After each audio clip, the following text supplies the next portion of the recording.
churches. In fact, a couple years ago, as we were, as a congregation, trying to follow Christ more, we were accused of being Calvinists. And the people accusing us of that had no idea what Calvinism was, and it was so far off from the truth. But there's a lot of, when I got to seminary, in fact, again, I was a new Christian still, I didn't know much about anything, still don't, but I really didn't know anything then. And everybody was arguing about Calvinism or Arminianism. Anyone ever heard of those two phrases together? I know Steve has. That's been an argument for centuries, and it has to do with how someone is saved, basically.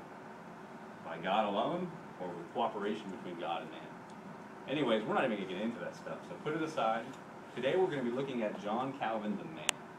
And as a pastor, this guy is one of my heroes. He had a pastor's heart.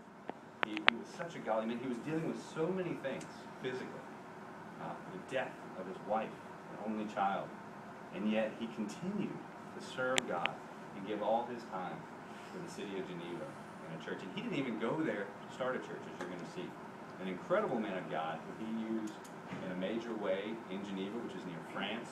Also, as you'll see, they did church planting in Brazil. I didn't even know they were doing church planting back then. Doing missions, sending missionaries into France. So a great pastor, a great man of God. And the theology we're going to learn today is about Christ alone. And this is Dr. Stephen J. Nichols. He is a teacher at a university in Pennsylvania. Where does he teach? Lancaster Bible College and Graduate School. I think that's in Pennsylvania. I think he's now full-time with RC College. He's joined Ligonier. He's a fellow with Ligonier Ministries and RC Sproul. He does a lot of different things. And a great man, a great teacher. And so hopefully you'll enjoy this time.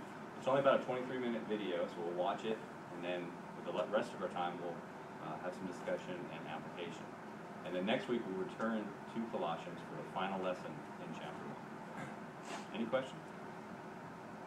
Good. And you have a study guide. I didn't tell you all about this last week. This is just simply an outline.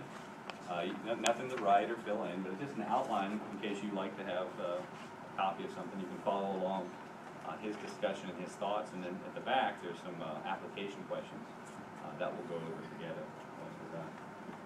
Let's go ahead and start out.